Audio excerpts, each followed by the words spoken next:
ভয়ের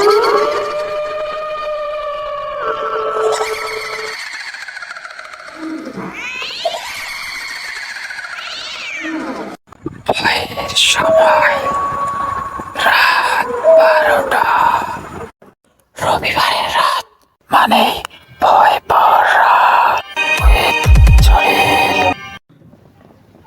hello listener, রাত 12টা YouTube চ্যানেলের পক্ষ থেকে সবাইকে আমার সালাম। আসসালামু আলাইকুম। আশা করি সবাই ভালো আছেন। ইনশাআল্লাহ আপনাদের দোয়ায় আমিও খুবই ভালো আছি। আপনারা এখন শুনতে যাচ্ছেন একটি অডিও ক্লিপ, আর এই অডিও ক্লিপটি পাঠিয়েছেন মোসাম্মদ সাদিয়া আক্তার, রাজবাড়ী জেলার মাটিপাড়া থেকে। চলুন তাহলে শুনে আসা যাক অডিও ক্লিপটি। আপনি ঘটনা শুনছেন তো? তাহলে জানিয়ে দিন আপনার মনের কথা। কেমন লাগছে ঘটনা কমেন্ট বক্সে। তাহলে শুনে আসা যাক ঘটনাটি। আমার নাম সেলিনা। আমি ছোটবেলায় খুব দুষ্ট ছিলাম। গাছে চড়া, আম কুড়ানো, পুকুরে ঝাঁপ, এই সবই ছিল আমার রোজকার কাজ। ঘটনাটা আজ থেকে বহু বছর আগে। তখন আমি ক্লাস 6-এ পড়ি। গ্রীষ্ম আর বর্ষার সন্ধিক্ষণে মলিগ্রামে নানা বাড়িতে বেড়াতে গিয়েছিলাম। আমার সাথে ছিল আমার চাচাতো বোন সাদিয়া। ও ছিল আমার বয়সী আর দুষ্টামিতে আমার চেয়ে কম ছিল না। আষাঢ় মাস। একদিন সন্ধ্যার পর ঝড় উঠল, কাল বৈশাখী। বিদ্যুৎ চলে গেল, চারদিক অন্ধকার। গাছের পাতায় ঝড়ের তাণ্ডব, মাঝে মাঝে এক ঝলক বিদ্যুৎ চমক। তখনই শুরু হয় ঘটনার সূত্রপাত। রাতে ঘুমাতে পারছিলাম না। ভোরের দিকে বৃষ্টি কমে এলো। আমরা জানালার কাছে মুখ দিয়ে দেখি বাগানে বেশ কয়েকটা আম পড়ে আছে। আমি সাদিয়াকে বললাম, চল, সবাই ঘুমিয়ে আছে, গিয়ে আমরা আম কুড়ে আসি। সাদিয়া একটু ইতস্তত করলেও রাজি হয়ে গেল। হাতে টর্চ নিয়ে দুজনে নীরবে বাগানের দিকে গেলাম। গা জুড়ে হালকা ঠান্ডা বাতাস, বাতাসে কুয়াশার গন্ধ।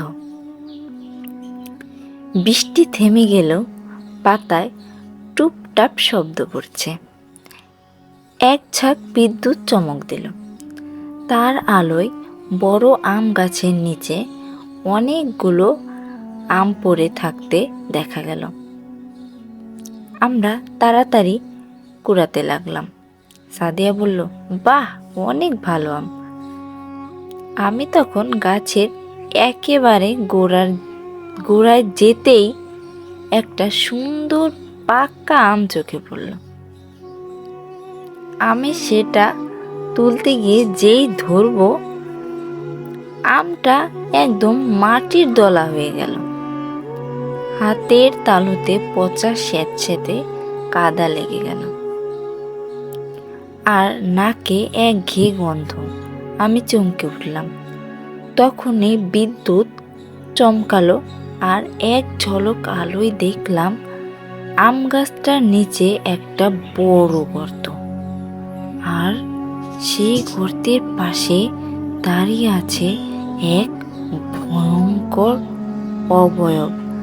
দাঁত দুটো মুখ থেকে বেরিয়ে আছে, চোখ নেই, ছায়া ঘেরা মুখ। সে দাঁড়িয়ে দাঁড়িয়ে হাসছে। তারপর কাপা কণ্ঠে বলে উঠল, আয়, সামনে আয়, আরো বেশি আম আছে। আমি আর সাদিয়া একদম জমে গেলাম।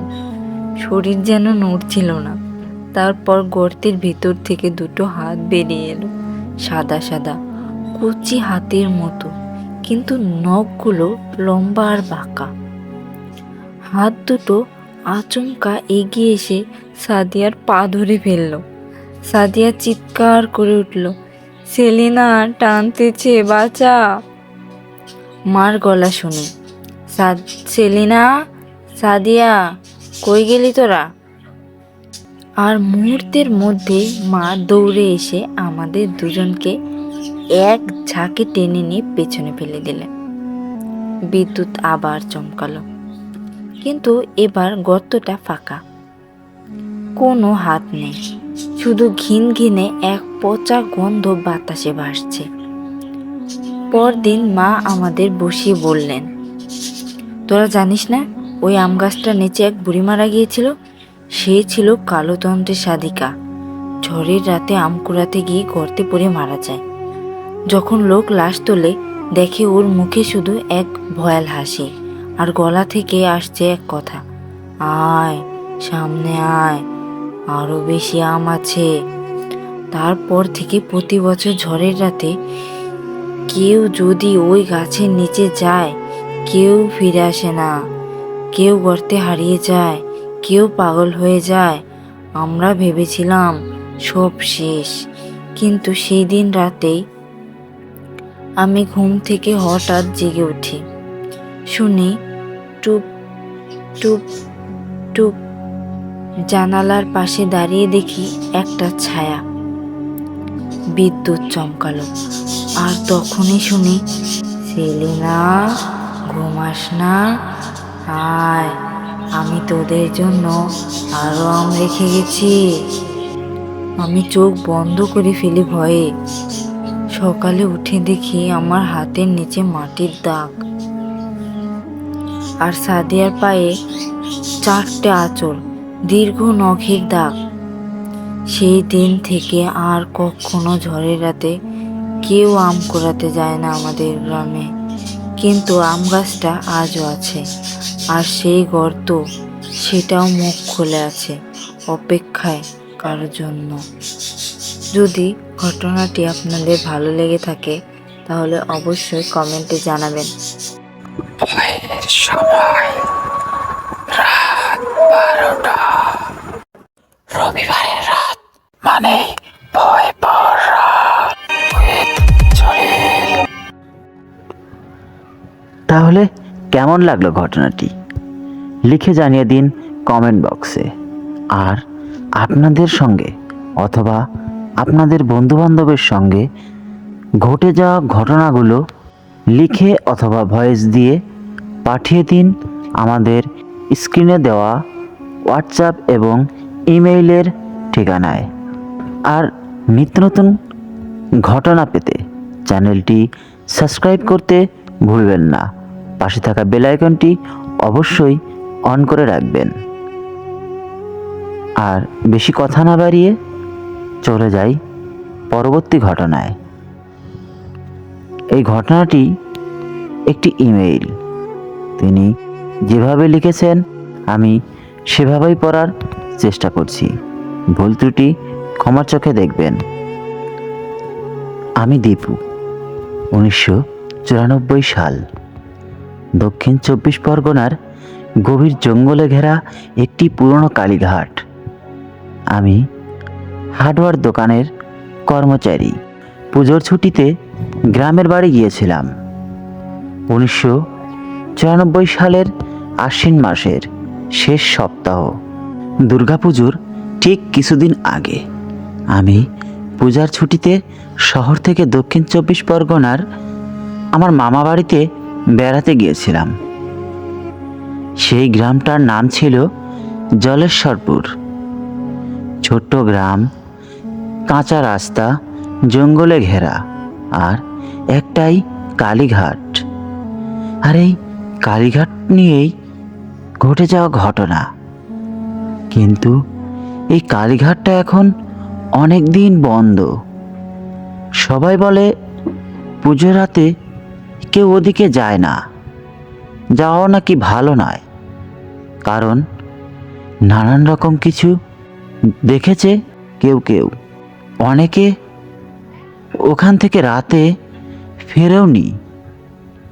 মামা রাতে বললেন ওইখানে পুজোর রাতে একটা অদ্ভুত গন্ধ ছড়ায়। মানুষের মাংস পুড়লে যেমন গন্ধ হয়, ওই গন্ধেই নাকি মানুষ গায়েব হয়ে যায়।